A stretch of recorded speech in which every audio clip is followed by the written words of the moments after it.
నెల, ఒకే ఒక్క నెల ఆ లీడర్ను పూర్తిగా మార్చేసింది. తిరుగులేదనుకున్న జీవితం తలకిందులు కావడంతో ఇప్పుడు పూర్తిగా కాన్ఫిడెన్స్ కోల్పోయారు. వరుస ఎదురు దెబ్బలతో మానసికంగా కూడా కుంగిపోయినట్లు కనిపిస్తున్నారు. ప్రస్తుత పరిస్థితి ఎన్నాళ్ళు ఉంటుందో తెలియని సందిగ్ధంలో ధైర్యం కూడగట్టుకునే ప్రయత్నం చేస్తున్నారు. ఇంతకీ ఎవరా లీడర్? నెల రోజుల్లో ఏం జరిగింది?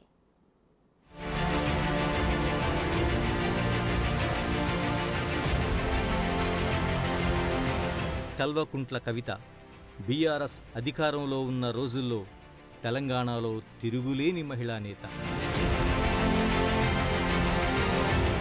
సీఎం కేసీఆర్ కూతురిగా, మంత్రి కేటీఆర్ చెల్లెలిగా, ఎంపీగా, ఎమ్మెల్సీగా రాజకీయాల్లో తనదైన మార్కు చూపిన లీడర్. పొలిటికల్ ఫ్యామిలీలో కేసీఆర్ ముద్దుల కూతురిగా రాజభోగాలు అనుభవించిన కవిత ఇప్పుడు పూర్తిగా మారిపోయారు.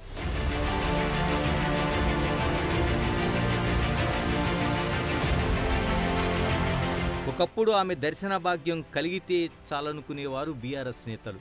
కవితను కలవడానికి బంజారాహిల్స్లో ఆమె ఇంటి వద్ద పడిగాపులు కాసేవారు. అడుగులకు మడుగులొత్తే జనాలు, కాలు తీసి కాలు పెడితే అన్ని సపర్యలు చేయడానికి సేవకులు, నిత్యం వెంట ఉండే బాడీగార్డులు, బయటకు వెళ్తే భారీ కాన్వాయ్, కోట్లు విలువ చేసే ఖరీదైన నివాసంలో లగ్జరీ జీవితం. కట్ చేస్తే కాలం గిర్రున తిరిగింది. కవిత లైఫ్ స్టైలే పూర్తిగా మారిపోయింది.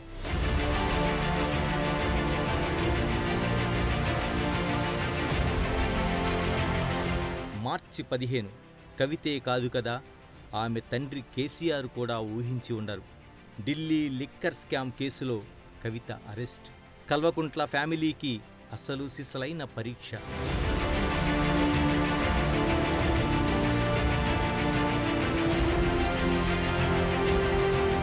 మార్చి 23 వరకు ఈడీ రిమాండ్లో ఉన్నారు కవిత. ఇప్పుడు ఆమె జీవితం పూర్తిగా మారిపోయింది. అప్పట్లో ఆమె ముఖంలో ఉన్న కళ ఇప్పుడు లేదు. ఆ మెరుపులు కూడా లేవు.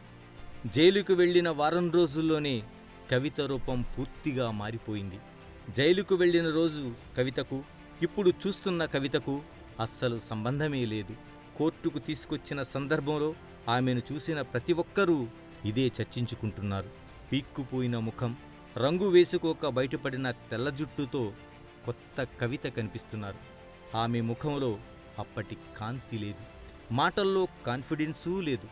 అరెస్టు చేస్తే చేసుకోండి అని గర్జించిన కవిత ఈమెనా అనేంత డౌట్. ఆ సమయంలో కవితలో కనిపించిన ధీమా ఇప్పుడు లేదు. తనను ఎప్పటికీ అరెస్టు చేయరనే కాన్ఫిడెన్సో, తాము అధికారంలో ఉన్నాం కాబట్టి ఎలాగైనా బయటికి రావచ్చనే ఆలోచనో గాని అప్పట్లో కవిత చాలా ధైర్యంగా కనిపించేవారు. ఇప్పుడు బీరువులా మారిపోయారని చెప్పాలి.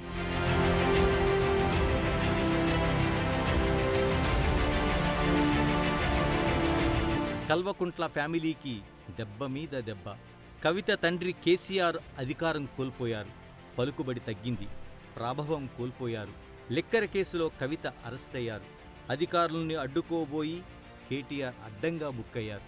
లిక్కర్ స్కామ్ కేసులో ఢిల్లీ ముఖ్యమంత్రి కేజ్రీవాల్ సహా దోస్తులంతా లోపలే ఉన్నారు. సో ఓవరాల్గా కవిత కాన్ఫిడెన్స్ కోల్పోయినట్లే కనిపిస్తున్నారు. ఇటీవల న్యాయమూర్తిని బెయిల్ కోసం అర్థిస్తూ రాసిన లేఖలో తన ఆవేదన మొత్తం కనిపించింది. ఆ లేఖలో రాసిన పదాలను చూస్తే ఈ లేఖ రాసింది ఒకప్పటి కవితేనా అనుకున్నారంతా. కడిగిన ముత్యంలా బయటకొస్తుందని బీఆర్ఎస్ డంకా బనాయించి చెప్పిన కవితనా ఈ లేఖ రాసింది అనే సందేహం. అరెస్టుపై రాజకీయ ఆరోపణలు పక్కన పెడితే తాను మహిళనని, అందులోనూ తల్లినని, తన బిడ్డ పరీక్షల సమయంలో తాను పక్కన ఉండాలంటూ వేడుకున్నారు కవిత.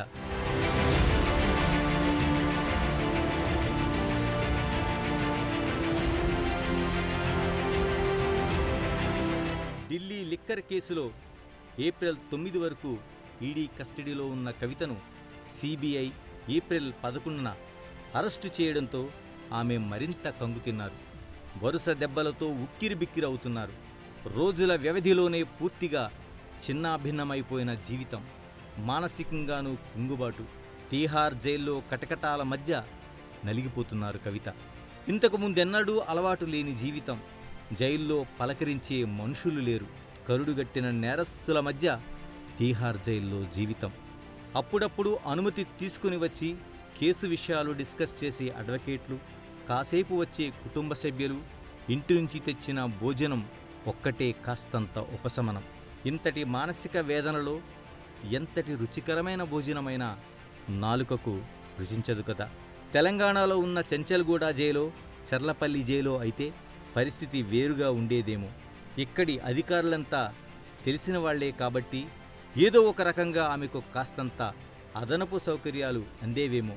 అప్పుడప్పుడు పలకరించడానికి గతంలో పార్టీలో పనిచేసిన వారో, తెలిసిన వారో, అభిమానులో ఎవరో ఒకరు ఏదో ఒక కేసులో అరెస్టే వచ్చి ఉండేవారేమో. కానీ అది తీహార్ జైల్. ఎంతటి కరుడుగట్టిన నేరగాళ్లు ఉంటారో అంతే కరుకైన అధికారులు అక్కడ ఉంటారు. చర్లపల్లి, చెంచల్గూడ జైళ్లకు పూర్తిగా భిన్నం. దేశంలో అత్యంత కిరాతకులు, కరుడుగట్టిన నేరస్తులు ఉండే జైలు అది. ఆమె మహిళా జైల్లోనే ఉన్నప్పటికీ అక్కడ ఉండే మహిళా ఖైదీల్లో చాలామంది నార్త్ ఇండియాకు చెందిన వారే ఉంటారు. అక్కడి సిబ్బంది అంతా నార్త్ వాళ్లే ఉంటారు. ఏది కావాలన్నా జైలు సిబ్బందిని బతిమాలుకోవాల్సిందే.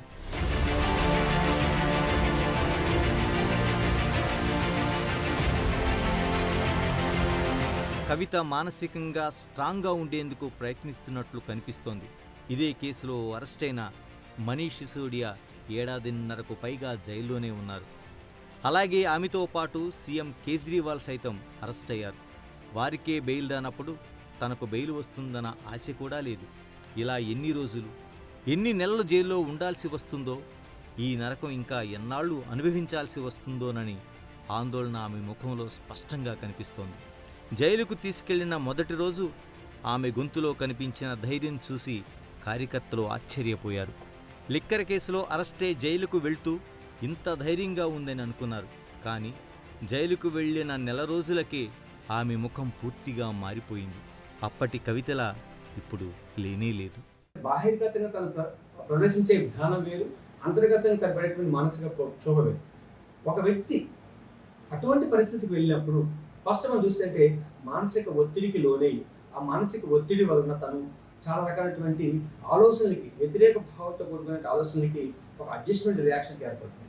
అడ్జస్ట్మెంట్ రియాక్షన్ అనేది సరిగా కోలుకోకపోతే, ఆ స్థితి నుంచి మారకపోతే తను డిప్రెషన్లోకి వెళ్ళేందుకు అవకాశం ఉంది.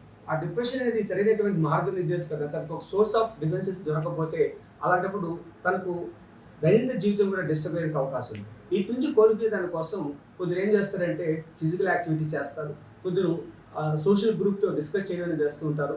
అలాగే కొందరు ఏం చేస్తారంటే పుస్తక పఠనం చేస్తుంటారు. కవిత ఇప్పుడు ధ్యానం, దైవారాధన వైపు మళ్ళుతున్నారు. మనశ్శాంతి కోసం ధ్యానం చేయాలనుకున్న ఆమె తనకు జపమాల కావాలని న్యాయమూర్తిని కోరారు. అలాగే ఆవేదనతో కూడిన ఆలోచనల పరంపరకు బ్రేక్ వేసేందుకు, ధైర్యం కొని తెచ్చుకునేందుకు పుస్తక పఠనం వైపు దృష్టి పెట్టారు. ఇందుకోసం 5 పుస్తకాలు బయట నుంచి తెప్పించుకునేందుకు కోర్టు అనుమతి కూడా తీసుకున్నారు. ఈ 5 పుస్తకాలు ఒకదానికొకటి భిన్నంగా ఉన్నాయి.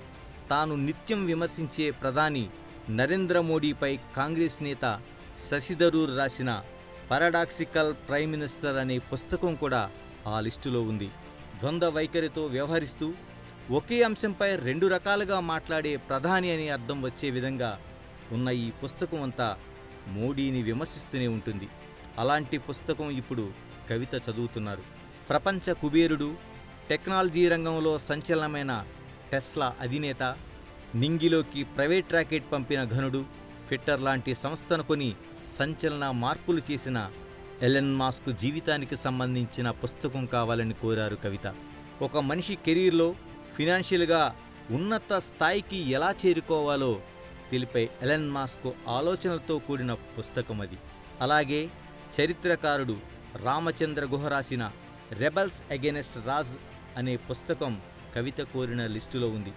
19-20 శతాబ్దాల్లో బ్రిటిష్ వలస పాలన నుంచి స్వాతంత్ర్యం కోసం పోరాడుతున్న దేశాలకు మద్దతుగా నిలిచి పోరాటంలో పాల్గొన్న విదేశీయుల చరిత్రకు సంబంధించిన పుస్తకం అది. తన సొంత దేశం కోసం కాకుండా వేరే దేశాల స్వాతంత్ర్యం కోసం పోరాడిన 7 వ్యక్తుల కథ ఇది. లహరి రాసిన రోమన్ స్టోరీస్ పుస్తకం కూడా ఆమె కోరారు. మనం తీవ్రమైన ఒత్తిడిలో ఉన్నప్పుడు అనుకున్న లక్ష్యం కోసం ముందుకు ఎలా వెళ్ళాలనేది ఈ పుస్తక సారాంశం. ఇప్పుడు తాను ఉన్న పరిస్థితుల్లో ఈ పుస్తకం ద్వారా స్ట్రగుల్స్ ఎలా ఫేస్ చేయాలనే దానిపై అధ్యయనం చేస్తున్నారు కవిత. జైల్లో ఉన్న వ్యక్తికి జరిగేటువంటి మానసిక క్షోభలో మనం గమనిస్తాం ఏంటంటే పోస్ట్ ట్రమాటిక్ స్ట్రెస్ అని అంటారు. అంటే గతంలో ఒక లైవ్లీహుడ్తో కలిగినటువంటి వ్యక్తి సడన్గా తన లైవ్లీహుడ్ నుంచి డిస్టర్బ్ అయ్యి ఒక జైలుకి ఉన్నప్పుడు ఆ వ్యక్తులు ఎన్నో రకాల మానసిక వ్యాధులు అవుతారు. యాంగ్జైటీ కానీ, స్ట్రెస్ కానీ, డిప్రెషన్ లాంటి మానసిక స్థితిలో ఉంటారు. అటువంటి డిప్రెషన్ ఉన్నప్పుడు వ్యక్తి ఏంటంటే ఎవరితో మాట్లాడకుండా ఉండడం కానీ, ఒంటరిగా ఉండడం కానీ, సరిగా తినకపోవడం కానీ, సరిగా నిద్రపోకపోవడం కానీ, అత్యధికంగా ఆలోచన చేయడం కానీ జరుగుతుంది.